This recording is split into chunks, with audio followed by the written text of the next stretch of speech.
Nigeria's Vice President Kashim Shettima has expressed the desire of President Tinubu's administration to deepen existing bilateral relations with the Republic of Cuba.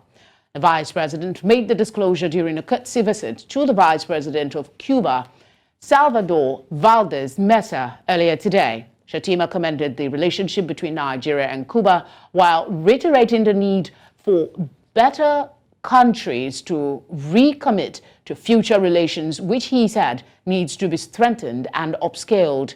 Meanwhile, the Vice President of Cuba expressed his country's readiness to explore new areas of collaboration with Nigeria in such sectors such as health, biodiversity, and agriculture.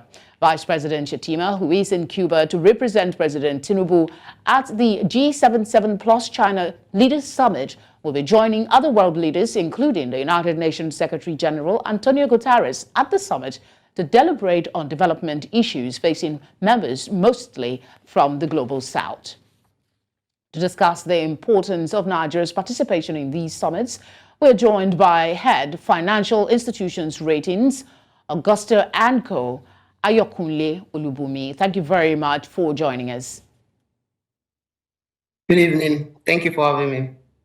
BRICS, G20, and now G77+China. This current Nigerian government is, some would say, is truly turning on the charm offensive. Is it too soon to applaud them? I don't think so, because if you look at the current state of the Nigerian economy, right, every stone needs to be unturned to ensure that we actually move from the doldrums where we actually are now. Don't forget that if you look at the economic variables, it's actually been on the decline. And now we're already even discussing what is called Nigeria's lost decade.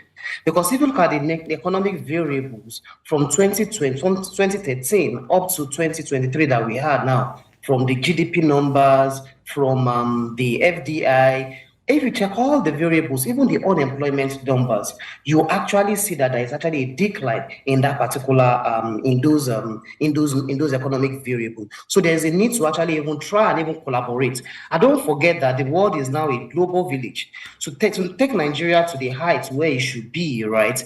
We also need collaboration with international partners. Let's also not forget that Nigeria's status in the Committee of Nations, right, is actually on a downward trend. You agree with me that the perception of Nigeria abroad is not that good. So there's a need to see how we can collaborate, how we can work towards ensuring that, look, the perception of Nigeria is better, and also join forces with others that can also help to bring Nigeria out of the doldrums where they are in now currently.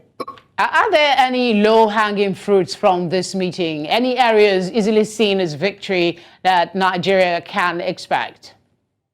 Now, I think first of all, what I would expect to be done is to try as much as possible to see how we can resolve probably disputes with some businesses, right, that are either have operate in Nigeria or those that are actually what they've actually left.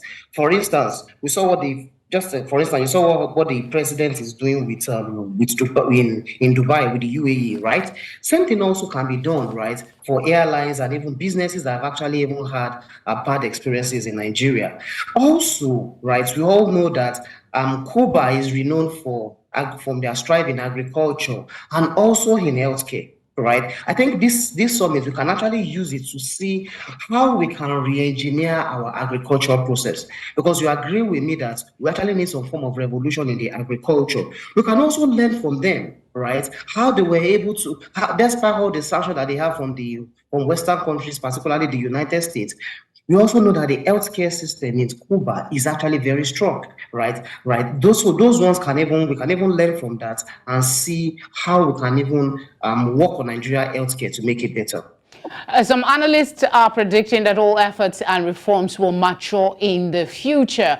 Do you agree? And do you think it will be in the future of this administration? I think we need to also be careful. Because if you look at Nigeria is not short of even formulating good policies or even starting out well. The problem has always been with implementation of policies. And if you check all the presidents that we've had, right, all of them started out well, right? And let's also note that some of the reforms that we are seeing now, all we are seeing is just the first steps. the first set of steps that needs to be taken. There are other things that needs to be done to ensure that we actually even see that we can actually even reap the benefits. For instance, look at what happened to a policy that SAP, Structural Adjustment Program. If you look at the way it was designed, it was well designed, well structured, but it was just implementation that actually even cost it. Before we can even enjoy the benefits of those reforms, there are a lot of things that needs to be done.